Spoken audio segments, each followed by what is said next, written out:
Para mitra sadaya urang lajeng geni dongeng nujuduna gara-gara harta karangan Bapak Tatang KS. Sabada namakeun bagian ke-65 Mang Jaya bade neraskeun bagian ke-66. Mangga para mitra nyangakeun bae etang-etang hiburan. Hatur nuhun nu parantos moe subscribe sareng loncengna, nu parantos moe like-na, nu parantos moe ieu para mitra naon deui nu ditoel. Mangga pilih bade Noel nyawer lagi bang. Atuh nuhun. Atuh salajengna para mitra, atuh anu parantos ieu para mitra komentar atuh nuhun. Nu sering ngabagikeun acara ieu kan teu acan uning atur nuhun. Mangga para mitra nu teu acan uning kapungkur kantos ngadangukeun dongeng. Tah ieu mah aya di YouTube ieu. Dongeng bisa jam sabaraha bae cenah. Ieu di Bandunganana cenah kitu. Didangukeun anak mangga nyangakeun dongeng judulna gara-gara harta karangan Bapak Tatang KS teu karaos ayeuna nincak bagian ka-66 wilujeng ngadangukeun.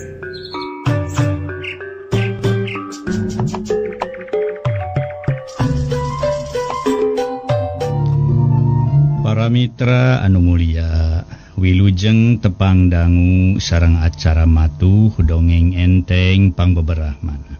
Mang Jaya sapara kanca bade neraskeun hanca dongeng nu katunda carios nyambung judulna gara-gara harta. Ieu dongeng para wargi karangan Uwa Tatang ayeuna teh nincak bagian ka-60. Sumanga para wargi dongeng urang lajengkeun deui harita teh hardi nampi serat Ibu Ramana maksana manaroskeun kaayaan dirina. Mangga urang teraskeun atuh sabada eta surat di ilo ku Cep Hardi.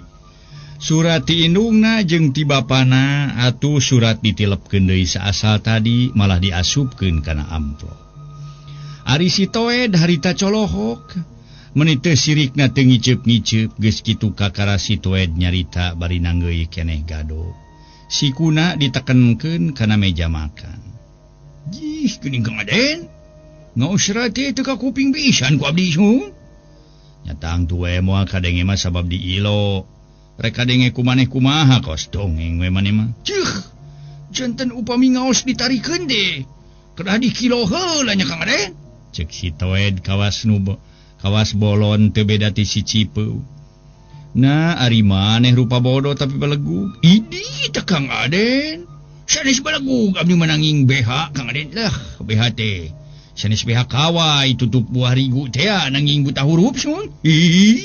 Kang Aden mah meni ewoy. Ieu teh surat ti Inung Kuring nanyakeun cager henteuna, naroskeun dawang henteuna teh ka saha sun. Nanyakeun ka Kuring, duh diwartoseun kumaha ku Kang Aden. Cek kesadut abong kena si Toed. Kumaha bejakeunna ari si laing Toed, cek Cep Hardi semunu keheul. Su, wartoskeun da mang gitu. Alhamdulillah teh sawios-wios. Berkah dina waktos ieu sun piraku Kang Aden teu tiasa wartos kitu. Lah aing mah matak jangar ngomong jeung maneh mah. Aduh, ulah diwartoskeun jangar Kang Aden, wartoskeun sae kitu. Kasepuh mah ulah kitu, wartoskeun jangar sagala sun. Dibejakeun ka saha sia Toed, dibejakeun kana kertas. Lamun kitu Inung Kuring nanyakeun jonghok ieu, adu hareupan kakara dijawab ku Kuring. Kapan ieu mah nanyakeun ge dina surat. Ayoh ewoy. Adi suhun. Nyenaroskeun teh dina surat. Aduh, punten Kang Aden, punten ulah benu lah. Kapan namanya keneh boboran siam leuh. Tos sadalami ketang boboran siam deh lah. Tapi puhun. Silaturahmi maksud dia nama teh. Mo nya ina bali ngala kalapatan deui sun Kang Aden. Ya punten lah. Punten sun. Lah nya eta teh we ai maneh mangomong teh. Semua dapat ai boboran siam teh sok aya acara sun. Acara naon? Semua acara halal bilahal. Lain halal bilahal atuh halal bihalal. Tah eta laresun. Nu namanya disaurkeun ku Kang Aden. Saur Bapak Lurah teh kieu geuning nanging ku bahasa Indonesia.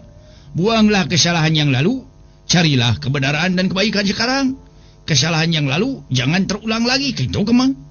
Geuning maneh ngarti nurutan Bapak Lurah pidato tadi Toed. Ish, atuh da saheula dununganana. Saheula barannya Ki Karta. bari ki karta teh atuh. Nah kumaha kitu bareng ki karta? Itu Kang Aden. Pira aku teh uninga bareng ki karta. Bari ki karta mah aluh paling ewoy merukan dek yuh. Salajengna kumaha saur tuang ibu dina serat teh Kang Aden? Cek si Toed jadi kapapanjangan. Nyaeta nita ka Bandung heula cenah mah aya keperluan penting. Bari angkat Kang Aden ka Bandung? Nya insyaallah suga ada halangan. Sumu abdi mah insyaallah Kang Aden lah. Insyaallah rek ka mana mah nih? Sumun bari ngiring ka Bandung. Can tentu diajak. Can naon geus insyaallah rek milu. Yang terang we karamenan pada Bandung atuh Kang Aden ya. Ulah wartosna we Bandung rame cenah. Bandung heureun ku tangtung. Perkawis ongkos nageu sawios lah kumaha Kang Aden we. Adi mangiring. Nyaho toe cah. Kos nu beureu maneh mah. Cek Cep Hardi tuluy kacai rek beberesih ongkohan cat salat lohor. Atuh si Toed harita meresan urut dahar Cep Hardi. Kacaturkeun 3 poe ti sabada ngirimkeun surat teh indung bapana Cep Hardi. Ngobrol di tengah imah ari eulis Wiwin keur ngepel di kamar makan. Atuh obrolan indung bapana Cep Hardi kadengieun ku eulis Wiwin. Geus katambah kitu surat ti dieu teh ibuna. Rupina mah parantos da biasana kilat mung 2 dinten paling lami oge. Temal ibu Komala boga kapastian yen serat ti anjeunna tos katampi ku Cep Hardi putrana. Tangke di mana Hardi datang tur geus rine. Rek dicaritakeun kumaha ka Hardi teh tina perkara urang kadatangan ku indungna Neng Juwita. Narek sina dilamar wae ku Hardi, saur pamiharja atuh eulis Wiwin. Nu keur ngepel ngadak-ngadak eureun heula tuluy ngadedengekeun obrolan nu jadi dunungan. Moal waka disangemkeun aya ibuna Neng Juwita mung bade ditaroskeun. Taroskeun heula ka Hardi nah laras anjeunna tos janji bade miharep satrasna ka Neng Juwita.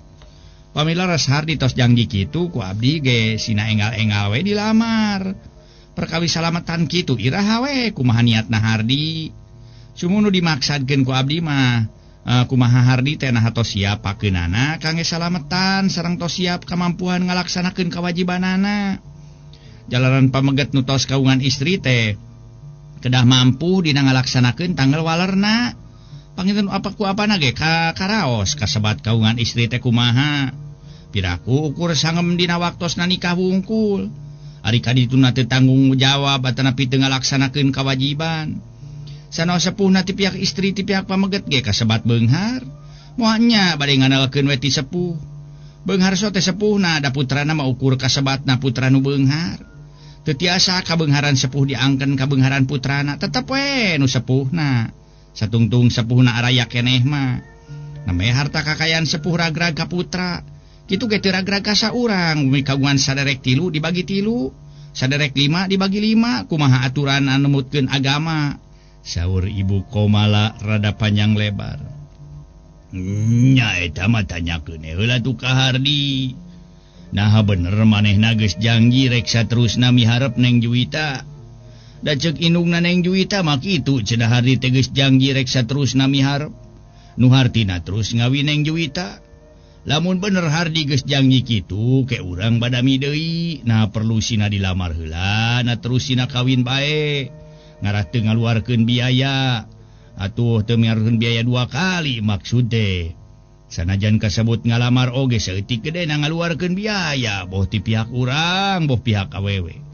Atuh ti urang ngaluarkeun duit keur tana kepercayaan. Umumna kasebut panyancang teu nyaho sapeser sapesen. Aya pecan perhiasan model ali. Geus puguh ti pihak awewe mah nyadiakeun cai-cai wae mah kudu. Ngan eta Hardi geus lila kitu hahadean jeung Neng Juwita teh atawa anyar keneh ibuna. Saur pamiharja bari ngahurungkeun bensin sakedak. Duh ka atuh jalaran Hardi teh sasauran. Yen anjeunna tos kekenalan sareng Neng Juwita. Terang sotenan Hardi tos kekenalan sareng Neng Juwita waktos kamari ieu we ibuna ka dieu. Dupi kitu waler ibu Komala. Lamun can lila mah nu hartina kakara sabulan 2 bulan kekenalan. Ulah waka sina ngalamar atau ulah waka janji rek miharep satuluyna. Saur pamiharja sapertos nu bade ngahalangan kana cita-citana nu janten putra. Ai sakedahna kumaha atuh? Ibu Komala neuteup. Ari cek apa malamun kekenalan candila ulah waka ngalamar atawa ulah waka janji itu ieu. Nu alus mah boh ti pihak awewe, boh ti pihak lalaki. Sing asak-asak heula panelitian. Pokona mah kudu asak-asak panelitian teh ti pihak awewe ka pihak lalaki. Kahiji taliti heula kumaha akhlak kalakuan pihak lalaki. Nah tara resep kana inum-inuman keras kana bangsa pel anu matak ngabahayakeun jeung ngarempak papagon agama jeung marempak hukum negara. Da nya kitu zaman ayeuna mah sok loba kabejakeun geuning. Barudak rumaja teh sok resep kana bangsa ararinum nginum matak nimulkeun eta mabok. Kadua nah geus boga gawe atawa acan. Katilu kumaha kaayaan turunanana. Kaopat nah lalaki geus boga kekenalan kanu sejen atawa acan. Kitu deui pihak lalaki kudu sarua asak panalitian ka budak awewena. Geus boga kekenalan atawa acan jeung lalaki nu sejen. Kumaha tingkah lakuna. Da tingkah laku goreng mah teu di lalaki teu di awewe, sok aya wae tingkah lakuna teu bener. Malah sok aya awewe nu pidunya. Sukana atawa bogohna ka lalaki teh lain kadirina tapi kana hartana kana kanu uduh rejekina. Tapi nya kitu sanajan lalaki atawa awewe oge teu kitu kabeh. Ngan ieu mah di antarana sok aya nu kitu. Jadi nu adil mah kumaha jelemana sabab nu goreng teu goreng kabeh, nu alus teu alus kabeh. Ngan satiap aya nu hade pasti aya nu gorengna, nu bener pasti aya nu salahna. Saur pamiharja. Keur kitu torojol eulis Wiwin kaluar ti kamar, bari ngajingjing ember dieusi ku cai urut ngepel. Gero ibu Komala nyauran, "Wiwin, kah?" Eulis Wiwin kesit nemalan bari ngalieu. "Geus beres ngepel teh?" "Parantos, Bu." Temal eulis Wiwin bari budina rada alum. "Geus beres mareureun heula atuh. Ngatong barang gawe wae yeuh. Pokokna mah tong barang gawe nu sejen," saur ibu Komala nada-nada nama ngaraskeun ka eulis Wiwin. Para wargi anu mulya rengse ibu Komala cumarios atuh disambung ku pamiharja. Moal aya tungtung nanguruskeun pigaweun wae mah Win. Perlu ngaso heula ulah ditaker teuing atuh meres tanaga teh. Da geus brek gering mah moal batur nu ngarasakeunana. Saur pamiharja. Koloyong eulis Wiwin ka tukang miceun cai urut ngepel ulah atuh lapna diseuseuh kalawan dipoekeun. Bus ka kamar tuluy ngajelenggut ngalamun meni anteb naker. Malah gerendeng jeroeun dadana ngagerendeng. Malah make cuma 5 sagala popna teh. Aya ku teu sangka eta Cep Hardi sugan teh nyawe hubungan jeung Neng Juwita. Da ceuk manehna mah teu aya hubungan naon-naon ngan saukur kenal dumeh sakuliah. Tapi buktina kitu ceuk indungna kadatangan ku indungna Neng Juwita. Nyebutkeun Cep Hardi geus janji rek miharep saterusna. Nu hardina terus kawin ka Neng Juwita. Paingan basa bareto waktu Neng Juwita ka dieu caritana teh. Meni sinis nyaeta kitu we Cep Hardi geus janji. Lamun cara kieu mah kapaksa aing kudu balik ka Sarakan. Keun bae teu boga jug-jugeun oge. Sugan imah ditinggal kolot aya kene. Lamun imah eueuh marek milu nyiruruk we. Di tatangga dalamun nyaho mah padumukan Kang Oded. Keun bae masing manehna geus boga pamajikan ge. Da aing malin rek ngarebut salaki tapi rek terus ngaku lanceuk. Baheula kasebut kabogoso teh da ayeuna mah geus eueuh hubungan naon-naon. Balik-balikanan aing cicing we di dieu sieun manggih pika nyerieun. Komo kitu Neng Juwita saeutik gedena timuruan ka aing. Ku eta we aing mah nu dipake nyerina teh dibobodo ku Cep Hardi. Make nyebutkeun eueuh hubungan naon-naon jeung Neng Juwita. Tapi buktina Kang Hardi geus janji ka Neng Juwita rek terus kawin. Kahayang teh ulah ngabobodo kitu. Abongkena aing kasebut jelema nu eueuh tingalieunana. Kitu gerentesna eulis Wiwin tuluy nyusu Cipanon. Nu ngalemereh kana pipina ku tungtung kabaya. Teu sakumaha lila eulis Wiwin kaluar deui ti kamarna. Sabab digegero ku dununganana. "Win, Win." "Kah? Aya pikir saeu naon?" "Lain keur naon, Win?" "Nuju itu we, Bu." Eulis Wiwin kapaksa ku harita mah sanajan keur manggih kapeurihan batin ge micin semu budina marahmai kawasasari. Geus dahar acan parantos Bu bade miwarang naon lain rek barang kita ditanyakeun saya teh bising can dahar. Ari geus dahar mah syukur pugu ibu teh tadi tas ngobrolkeun perkara Hardi jeung apana. Nyaurkeun perkawis Cep Hardi kumaha Bu? Eulis Wiwin pura-pura teu nyaho kana urusan Cep Hardi padahal tadi waktu ngepel di kamar teh geus ngadengieun. Nya mangkukna teh kadatangan ku indungna Neng Juwita. Disangka ku ibu mah biasa we ngadon silaturahmi dumeh manehna geus lila tara ka dieu-dieu. Kitu deui ibu tara ka ditu-ditu. Lila ti lila manehna nanyakeun Hardi, nya ku ibu teh dibejakeun we geus boga gawe di Cilacap. Meureun atuh asupna mah deukeut ka Cilacap tapi ka bawahan Banjar teh mun teu salah mah. Teuing ka Panganaran, teuing ka Cijulang teu nyaho lah pokona mah. Kakara 5 bulan jalan atuh manehna teh katingali ku ibu mun dibangun anu bungah naker. Dibejakeun Hardi geus digawe teh kalawan nganuhunkeun. Nya geus kitu manehna nanyakeun perkara Hardi hubunganana jeung anakna nya teh Neng Juwita. Cenah mah Hardi geus janji rek terus miharep Neng Juwita. Jelasna mah rek terus ngawin. Ku ibu teh disebutkeun duka we da jeung sanyana Hardi mah can dungang dongeng geus kakenalan jeung Neng Juwita. Ku dasar kitu mangkukna ibu nyuratan ka Hardi nya dina surat teh kahiji. Nanyakeun cager henteuna jeung kunaon ti saprak dinas di Cilacap can pernah nyuratan. Sajabati kitu ku ibu dititah ka dieu nu maksudna mah kahiji hayang panggih. Kaduana rek nanyakeun nya henteuna aya hubungan batin jeung Neng Juwita. Tu rek nanyakeun we nya henteuna geus janji rek terus-terusna miharep ka Neng Juwita.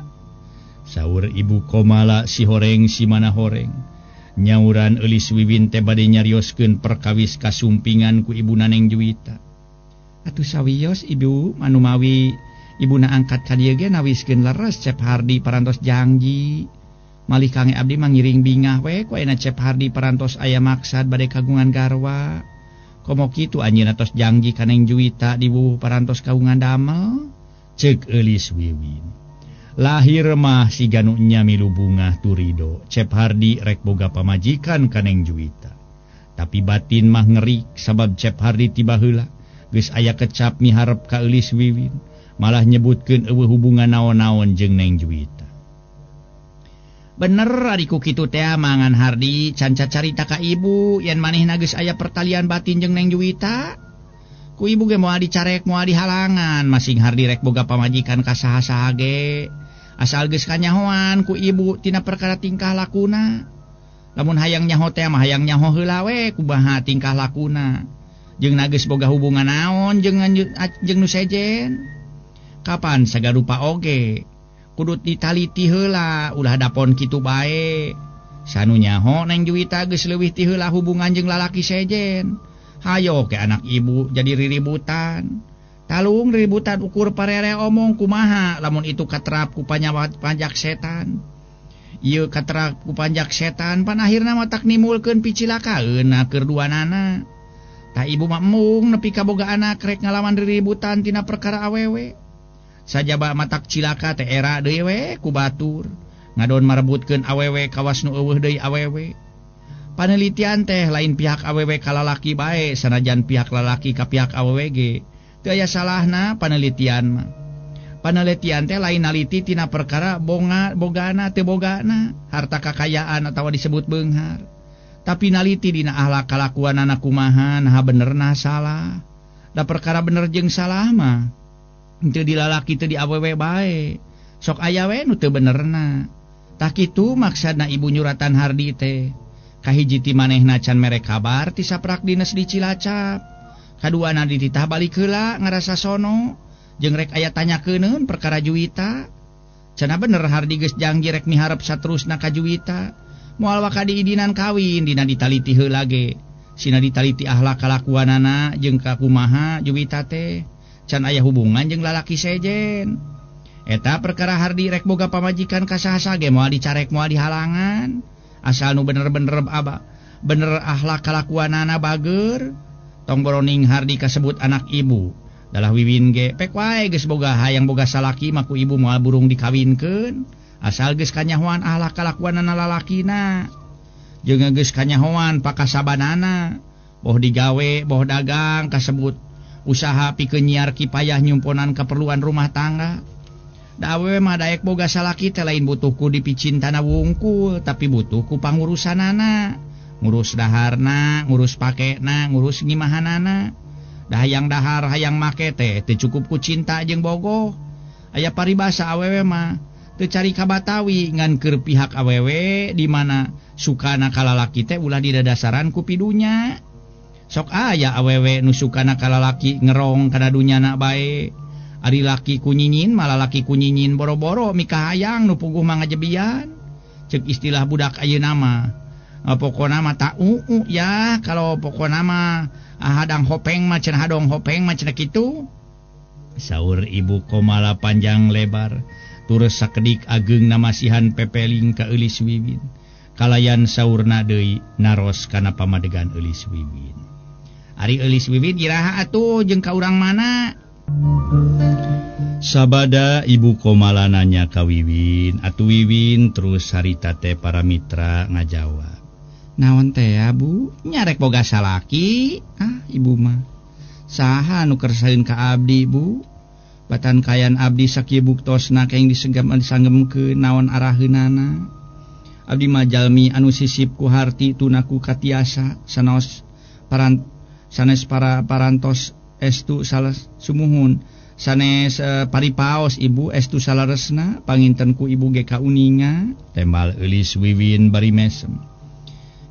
Ulah sok ngernahkeun diri sorangan kawas teu pamali bae. Saha nu nyaho jagading geto baris aya dikersakeun ku nu maha kawasa aya nu ngangkat harkat darajat Wiwin. Ayeuna Wiwin ku teu sote da isuk pageto mah saha nu nyaho kana nasib Wiwin. Ongkohan perkara nasib atawa takdir teu bisa ditangtukeun ku manusia. Pe ku Ibu didoakeun sing buru-buru boga jodoh kanu baris mikanyaah kanu baris bumela ka Wiwin. Lamun geus aya nu miharep ka Wiwin gancang bebeja ka Ibu kalawan tepungkeun jeung Ibu lalakina. Ngan sakieu we ti Ibu mah peupeujeuh ka Wiwinnya. Lamun geus aya lalaki nu bener-bener rek miharep, ulah daek dibawa ngobrol di jalan pasampangan. Komo dinu singkur mah omat, ulah 1000 kali bogoh ge ka eta lalaki. Leuheung lamun lalakina nu bener akhlak kalakuanana. Kumaha nu akhlak kalakuanana renyul. Can pugu jadi canaon geus kumawani ngalampahkeun kalakuan nu luar tina hukum tika. Akhirna teh ninca kana sisiniran meuli cenol di kalapaan gunal genol eueuh bapaan. Teu beunang ku jalan lemes kumaha lamun ku jalan kasar atawa didodoho dibere naon model pel majarkeun teh cenah permen. Ana geus didahar jadi teu sadar. Bari leuheung salakina kapanggih rek tanggung jawab saterusna. Kumaha lamun mabur? Pan sanu nyaho sanu rugi anu wirangna. Naon pangna Ibu wani ngelingan tur ngageuing ka Wiwin kitu. Nyata kahiji ku nyaah jeung geus diaku kulawarga Ibu. Kaduana bongan sok ngadenge berita dina radio. Atuh cenah aya loba barudak parawan nyaeta. Digunasita kahormatanana samalah sok teu terus dikaniaya. Ongkohan teu pantes we deui hebeh dituna. Eueuh wibawa eueuh harkat lamun awewe sok daek nyamper-nyamperkeun ka lalaki. Sarua jeung teu boga harga diri marukan teh awewe nu sok nyamperkeun ka lalaki teh. Lamun diajakan ulin ku lalaki ulah haripeut ulah daek. Lain nyangka goreng ka lalaki tapi kudu boga curiga. Ulah rasa maneh ku lalaki ditembongan duit anu nolna 4 mending ngadak-ngadak suranye. Ceuk Karta teh mangadak-ngadak itak inyen cenah kitu. Saur Ibu Komala. Kapapanjangan. Atuh Eulis Wiwin seuri kalawan nanyakeun. Ibu manaon itak inyen teh Ibu? Teuing tanyakeun ka Ki Karta atawa ka dulurna Ki Karta. Da Ibu mah nyaho itak inyen teh jeung ewoy teh ti Ki Karta dina dongeng. Cek Ibu Komala terus ka jamban bade abdas margi tos waktosna netepan asar. Gancangna ieu carita para wargi 2 poe ti harita. Waktu Eulis Wiwin keur ngepel di teras torojo saurang jajaka ngajingjing tas. Atuh dikairingkeun ku saurang lalaki ngajingjing ngedua anjing dus bangun nu berat. Assalamualaikum. Atuh Eulis Wiwin meuni curinghak gancang nemalan bari ngorejat nangtung. Waalaikumsalam. Pokna bari ngalieu. Ana breh teh lenyap hate Eulis Wiwin kontan ngalenyap. si horeng eta jajakan uluk salam teh Cep Hardi jeung nusok maturan tayalian sadut alias Sitoed atuh eulis wiwin pokna bari beungeut narada bareureum. Ya Allah geuning Asep haturan teuing kumaha damang Sep. Alhamdulillah ce. Samulina kumaha nu di dieu ibu sareng apa? Pangesto dina wangkid ieu mah mangalingin Cep. Tema eulis wiwin bus Cep Hardi ka jero dituturkeun ku Sitoed. Kumaha ibu sareng apa meuni asrepik ieu geuning ce? Araya nuju dipengker ke urang wartosan heula nya. Temal eulis wiwin bari ngaleos. Gek Cep Hardi jeung Sitoed dariuk dina kursi sedang babawaan mah ditunda di sisi. Para mitra kaum dangu kocapkeun harita Ibu Komala nuju metikan kangkung. Ari pamiharja nuju ningal manuk tikukur anu diblasterkeun jeung tikukur. Atuh parami jeung titiran meureun tikukur. Kumaha tiasan teh ya tikukur sang titiran nu diblasterkeun. Ibu itu Asep sumping. Asep saha? Tanya Ibu Komala bari ngalirik atuh pamiharja oge kacanakeun ngalirik. Cep Hardi, syukur teuing datang mah. Apana tuh aya Hardi cenah? Ibu Komala meniru pinu bingah naker nu janten putra sumping. Nyajung atuh panggihan heula ka ditu ke apa rek ngubah heula ca wadah cai ye keur manuk, saur pamiharja. Ibu Komala anu nuju metikan kangkung teh cule dikantunkeun teras kalebet. Koreja Cep Hardi nangtung kalawan gancang munjungan. Budamang pokna bari nyium kana panangan Ibu Komala. Alhamdulillah dina waktu ieu waya kumaha ti ditu Har? Nyos ti rorompok mah tabu salapan Bu. Mung nepangan heula kepala bagian kala ieu. Kepala bagian kalawan wartos heula bade ka Bandung abdi teh. Bari titip deui anu naon teh masalah-masalah di proyek. Tema Cep Hardi. Torojol pamiharja atuh Cep Hardi munjungan deui kanu jadi rama. Cager Har, taros pamiharja. Alhamdulillah ya hibar piduana ti apa sareng ti ibu. Tema Cep Hardi gek diuk deui ngareneng jeung Sitoed bangun lungguh. Ari ieu saha? Pamiharja nunjuk ka Sitoed. Nu sok ngarencangan abdi Pak. Oh nuhun atuh ujang tiasa tepang sareng bapa nepangkeun atuh ujang. Saur pamiharja solongkrong sasalaman jeung Sitoed. Kalawan ceuk Sitoed pok, duh sami-sami Pak lah nepangkeun abdi sun pun sadut sun. Jenengan ujang teh sadut. Yaktos Pak sun rupina mah. Awon lah abdi mah wasta teh sadut sun. Ceuk Sitoed matak pikasirieun dina ngomongna teh. Henteu awon perkawis jenengan mah naon bae bade si dadap bade si waruge. Da moal bade ditaksir jenenganana ujang, saur pamiharja bari mesem. Su, pamite awon teh bapak lah. Sumuhun, mung wasta abdi teh aya terasna su. Naon tuluina teh ujang, pamiharja neuteuf. Sun sadut bin Toed manawi. Mung sadidinten mah ku Kang Aden mah disebatna teh si Toed bae su. Rupina irung abdi teh saperus manuk Toed manawi. Hahaha si ujang mah. Aya kitu nah. Pamiharja gumujeng kitu de Ibu Komala gumujeng. Kalayan waktosna kabujeng seep. Waktosna seep.